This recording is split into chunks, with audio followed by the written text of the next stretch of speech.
But we are going to start with Arsenal, Hayley, and they've got yet more injury concerns ahead of this weekend's huge Premier League clash with Liverpool. Yeah, they made it 7 points from a possible 9 in the Champions League with a 1-0 victory over Shakhtar Donetsk at the Emirates. And before the game, Mikel Arteta gave a slightly gloomy update on Bukayo Saka's fitness, and with William Saliba suspended on Sunday, he then saw another defender, Riccardo Calafiori, also come off injured. You'll have an update on those shortly, but first Arteta reflected on a tired performance from his team in the second half last night.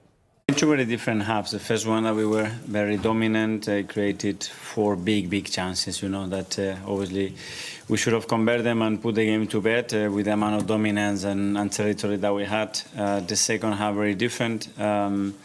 We looked tired. We lacked that sharpness with and without the ball to regain the ball in the right moments as well in the right areas. But we have now 4 days. Believe me, on Sunday we will be flying. Well, Arteta mentioned Arsenal struggled in the second half and their stats did drop off. Their possession fell from 65 to 46% and they had fewer shots and completed fewer passes. It's very pity, of course, because we had our opportunities in the end to make an equalizer. But okay. I always say you can better lose with your own philosophy than lose without philosophy. Plenty to ponder then, James, for Mikel Arteta. 3 important points in the end, but 3 concerns for fans watching ahead of Super Sunday against Liverpool. The first of which, absence of this man, Bukayo Saka. And that's got to become a real concern now for Arsenal. He left the England camp early. He went off against Greece just after half-time, it was. And Lee Carsley at the time said he didn't think it was anything too serious and thought he maybe would be in contention for England's second match against Finland. But it's now been 2 matches now. Bukayo Saka has not featured for Arsenal, not been in the matchday squad. And Mikel Arteta said he's not even trained with the team. And with the injuries piling up at the moment, with Martin Ødegaard not there, Jurrien Timber hasn't played this month either, that will be a concern. Mikel Arteta has been asked so much about Bukayo Saka. He's not given a huge amount away. But he spoke yesterday to Prime, and really interesting what he had to say when it comes to his prospects of playing against Liverpool this weekend. Mikel Arteta said, at the moment, I'm not very helpful. Let's see. We still have a few days. I don't know. He wasn't able to train yet, so that's unlikely. So that is going to be a concern for Arsenal without their talisman, Bukayo Saka, potentially for the game against Liverpool, having dropped points against Bournemouth last weekend. Surely they can't drop any more points. Now, Riccardo Calafiori, this was a real concern from last night. And what happened, he went off in the second half, midway through the first half. Second half, it looked like he twisted his knee as well, went off with some real discomfort there. So that'll be a concern for Arsenal because, of course, we know William Saliba is out injured the weekend. Yes, Arsenal are well stocked now when it comes to defenders, but a lot of them seem to be missing at this moment in time. And Mikel Arteta spoke after the match. He was asked about Calafiori's prospects. Featuring on, he was asked about Calafiori. He didn't look too happy. With Ricky, it was something different. He had to come off because he felt something. I don't know the extent of that. So, yeah, in that sense, not great news. Yeah, so a bit of news there on Calafiori. Not sure whether or not he'll be available for the weekend. One man the news is slightly better on, Ben White. Now, he was taken off at half-time. And with all the injuries that Arsenal suffered over the half-time, and with all the in-course of I thought, oh, no, another injury for Ben White, who's missed 3 games already this season due to injury. He was booked in the first half, and Mikel Arteta quelled any doubts about whether or not he'll be available to take on Liverpool this weekend. Ben, it was my decision to take him out. He had a yellow card. We played enough with them in the resolution periods, and they had a lot of density in that side, a lot of attacking players in this side. They want to take any chances there.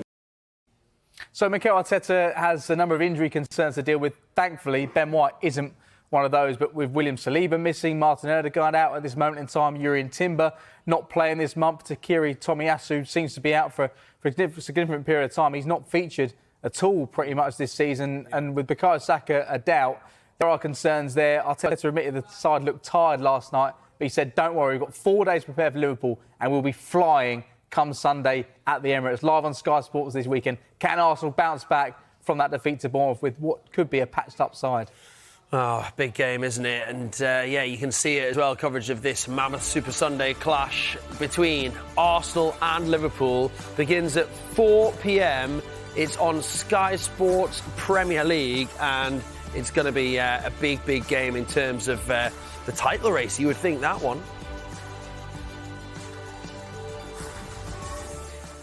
Look at this, Aston Villa, they are absolutely in dreamland right now, aren't they? They marked Unai Emery's second anniversary at the club with a 2-0 win over Bologna to make it 3 wins from 3 in the Champions League. Yeah, they're flying, and those words rang around Villa Park at full time.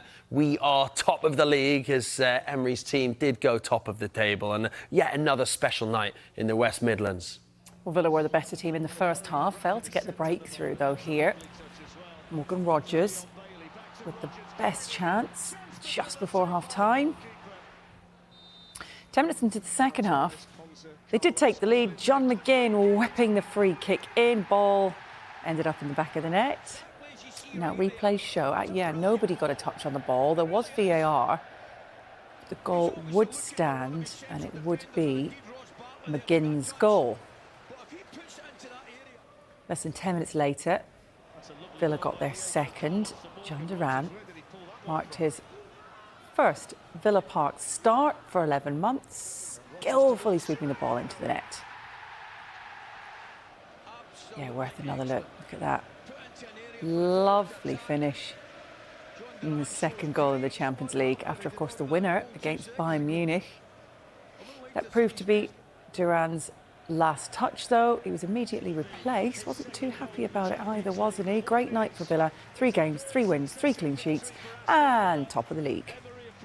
I am delighted how we are facing in this competition each match. Playing discipline, serious. I think the experience we had last year in Conference League was a perfect way helping this year. Of course, Champions League is more difficult, but we are respecting the opponent, respecting the competition, playing mature and responsible, and what is one thing inside I am always repeating. And our strength is the group. Well, Emery mentioned the group there, and one player he's been able to call upon this season is John Duran. Another goal last night, but you saw his reaction moments ago to being substituted. This is what Emery made of that. They are managing everything and the reaction of the players as well. But